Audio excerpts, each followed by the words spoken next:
Josh Frydenberg, Joel Fitzgibbon, welcome back to Breaking Politics. Good to be with you, Tim. First to you, Joel. Your comments here last week helped light the leadership fire, your acknowledgement that conversations, at least on the issue, were on. Do you regret saying it? Oh, no, I don't regret anything I did last week, Tim. I don't intend to go over it here too much, although I'm sure Josh would like me to. But I don't recant from anything I did last week. I provided the caucus with an opportunity to take a different path. They chose not to, and I've got to respect that decision and get on with life. Of course, that caused me to resign or give notice of my resignation as the whip, and I'll resign at the next caucus meeting, and I thought that was the right and honourable thing to do. When you when we heard that Kevin Rudd wasn't standing that day, I think it was one of those pick yourself up off the floor moments that this place occasionally provides us with. How did you hear, and how did it strike you when you knew he wasn't going to run? Well, I was one of the messengers. I told him that the precondition of any Rudd comeback had not been met. He always said that he'd only come back if drafted by a strong majority of the caucus. The strong majority wasn't there, and I advised him he should stick to his word, and he did so. So I wasn't surprised at all. I was the messenger, if you like. You counselled him not to run? Yeah, absolutely, because the precondition that he himself had set had not been met. And he wasn't going to win? No way? Or was there a faint chance that he might have gone to that meeting and got home if he'd run? We'll let the historians deal with that. Obviously, I wouldn't have sought to give caucus the opportunity if I didn't think he was a chance of winning. But he needed, in his mind, do better than win. He needed a very strong majority to come to him with the idea of him coming back, and that strong majority wasn't there. Kevin Rudd has now written to ALP members in his Brisbane electorate, Griffith, and he says, among other things, that last week was nothing to do with him. It was not of my choosing. What's the truth in this whole business of whether Kevin Rudd, it was, I'm completely hands-off, or he actually had a bit to do with it? Well, that's true. I mean, some of us went to him and said that, we're going to start canvassing the idea of him making a comeback. And he said, well, I've set down certain preconditions on that issue. And I said, well, we're going to have a crack, and we'll come back and tell you whether there's a very strong majority view in the caucus that you should come back. Unfortunately, in the end, I wasn't able to give him that message. OK. Labor now says it is over and done with this issue, and I gather you say that. Isn't it fair now, Josh Frydenberg, that we put down the leadership issue and give Labor a chance to re-establish its credentials in terms of getting on with governing, or are they going to be hounded about the Kevin Rudd thing from here to election day? Yes, Josh, come on, be nice. Well, Joel, I will be nice and say that I was sorry to see you go to the backbench from your position as party whip, because you've done a very good job in that role, and you're one of the better performers on the Julia Gillard team. But at the end of the day, this issue will not go away, Tim, because as long as the backbench is a graveyard for the front bench, you're going to still get these bitter acrimony taking place. And we've just seen in the last news poll, Labor's primary vote go down to 30 and a two-party preferred of 58-42. And so the leadership question is still unresolved. And don't forget, if you go back to 1983, on the eve of that election, Bob Hawke took over from Bill Hayden. So I don't discount Kevin Rudd coming back to the leadership. I don't discount the fact that his people, and Joel's included, will still be keeping a close eye on things. But it is a farce that we have at the moment, with the fact we've got ministers with super ministries, with so many different portfolios. In the small business portfolio, half a dozen small business ministers having that same portfolio since the time the Labor has come to power. So there's a few questions. Will still keep coming up. There's a few questions in there for Joel, no doubt. First, Joel, give us clarity on this. Kevin Rudd says he has. Is there any chance that a Rudd leadership could re-emerge, given, at least if we look in history, the history of leadership contenders going to the backbench is pretty volatile? Oh, look, I believe Kevin means it. This was really... Look, I said all along, remember, I think on your program, that this idea of changing leaders between the budget and election day was just silly, and I still believe that. Julia Gillard and Wayne Swan will own the budget. They'll be busy selling the budget for months after budget day. This idea that we would disrupt that with another leadership push is just a silly concept. He said he's not having another crack, and I don't believe he will have another crack. Another question raised by Josh as well. Cabinet is now smaller, with bigger responsibilities on single ministers. Craig Emerson is now the Trade and Competitiveness, Tertiary Education, Skills, Science and Research and Assisting the PM on Asian Century Policy Minister. Can you do that again, Tim, please? He did that pretty well. Well, is there...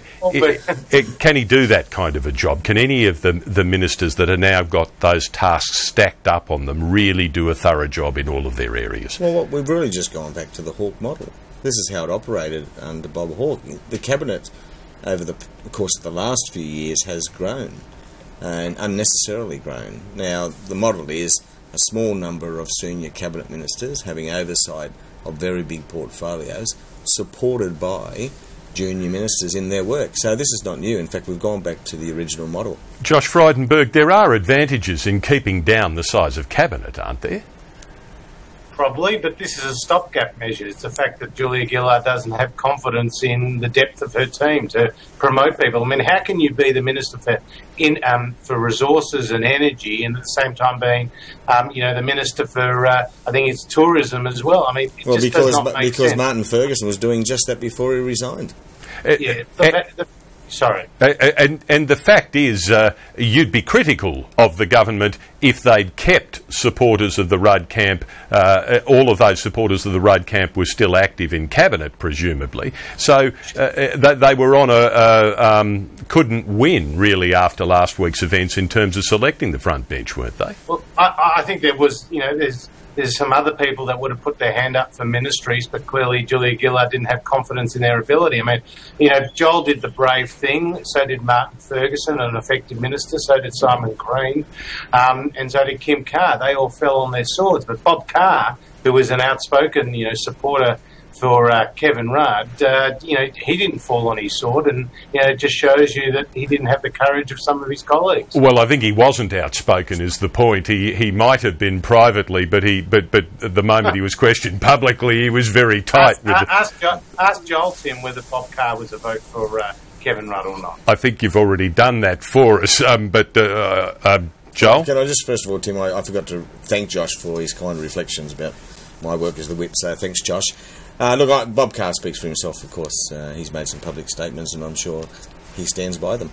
A couple of quick questions before we wrap up for the day. Both sides of both major parties have to find very big budget savings this year to come up with credible economic plans.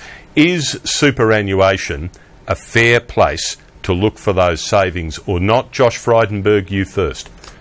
Well, it's not, because Tony Abbott's made it very clear we're not going to make any detrimental cuts to superannuation. That's what our position has been consistent throughout. But unlike the Labor Party, that's ripped $8 billion out of superannuation with new taxes, and despite its promises not to touch the over 60s super, I don't believe it, and I think they're desperate for savings. They're going to face a $20 billion deficit come May, and they'll go anywhere to find those savings. Joel Fitzgibbon?